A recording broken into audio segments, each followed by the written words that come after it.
అత్యంత అధునాతనమైన మరియు వేగవంతమైన రోబోటిక్ లేజర్ విజన్ కరెక్షన్ కేవలం 6 సెకన్లలోనే. సంప్రదించండి Ramesh LASIK and laser centre. నమస్తే, వెల్కమ్ టు విహారీ న్యూస్.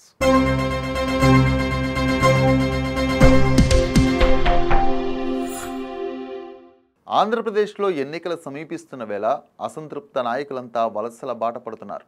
అధికార వైసీపీ ప్రస్తుతం సీట్ల సర్దుబాటు చేస్తోంది. దీంతో పలువురు సిట్టింగ్ ఎమ్మెల్యేలు సైతం పార్టీ మారుతున్నారు.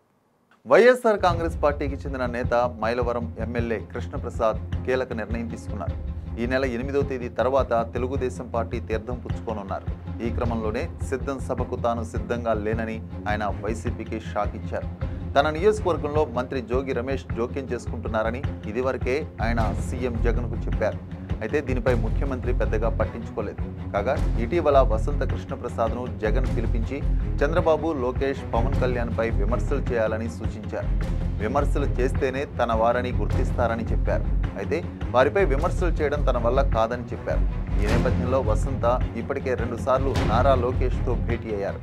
ఇప్పుడు ఆయన పార్టీకి షాక్ ఇవ్వడంతో వైసీపీ అధిష్టానం కంగుతుంది. వెంటనే శుక్రవారం మైలవరం జడ్పీటీసీ తిరుపతిరావు యాదవ్ను ఇన్ఛార్జిగా వైసీపీ ప్రకటించింది. తిరుపతిరావు స్థానంలో మంత్రి జోగి రమేష్ త్వరలో వస్తారని వైసీపీ నేతలు చెబుతున్నారు. నియోజకవర్గంలో పనులు చేసిన కాంట్రాక్టర్లకు బిల్లులు కూడా ఇవ్వలేదని కృష్ణప్రసాద్ బహిరంగంగా ఆరోపించారు. పనులు చేసిన పార్టీ నేతలు ఆస్తులు అమ్ముకుంటున్నారన్నారు. వసంత కృష్ణప్రసాద్ వ్యాఖ్యలతో వైసీపీ హైకమాండ్ కంగుతుంది.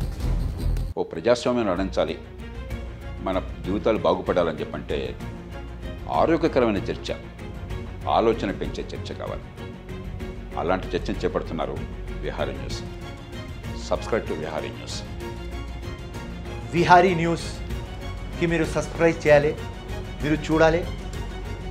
ఈ విహారీ న్యూస్ వాస్తవాలు చూపిస్తుంది, ఎవరికి లొంగదు. ఎక్కడ గ్రౌండ్లో ఏం రిపోర్ట్ చేస్తారు అదే వచ్చి మీకు చూపిస్తారు. సో ఈ ఛానల్ గట్టిగా ఉన్నది అండ్ చాలా విశ్వాసంతో ఉన్నది అండ్ ఆనెస్ట్గా రిపోర్ట్ చేస్తుంది. దానికోసం మీరు అందరు విహారీ న్యూస్ సబ్స్క్రైబ్ చేసుకోవాలి, చూడాలి, దీనికి గట్టిగా చేయాలి. జై హింద్, ధన్యవాదాలు. వాస్తవాలను తెలుసుకోవటానికి విహారీ న్యూస్ను చూడండి.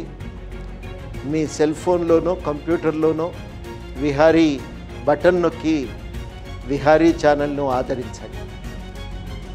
ప్రజల సమస్యలపైన ప్రజల పక్షాన ప్రజలకి వాస్తవాలు తెలియజేస్తూ అనేక ఇంటర్వ్యూలు చేసి ప్రజలకి చేరుగా ఉంటున్న ఏదైతే విహారీ ఛానల్ని అందరూ తెలంగాణలో ఉన్న ప్రజలు, నిరుద్యోగులందరూ కూడా సబ్స్క్రైబ్ చేయవలసిందిగా కోరుతున్నాను.